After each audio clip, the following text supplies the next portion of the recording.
उत्तिष्ठ नरशार्दूल कर्तव्यं दैवमाह्निकम् उत्तिष्ठोत्तिष्ठ गोविन्द उत्तिष्ठ गरुडध्वज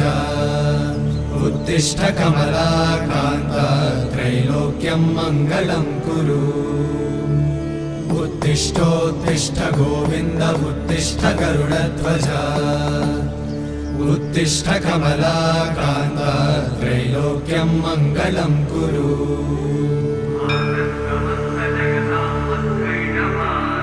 मातः समस्त जगतां मधुकैटभारे वक्षो विहारिणि मनोहर दिव्यमूर्ते श्रीस्वामि निश्रित जनप्रिय दानशीले श्रीवे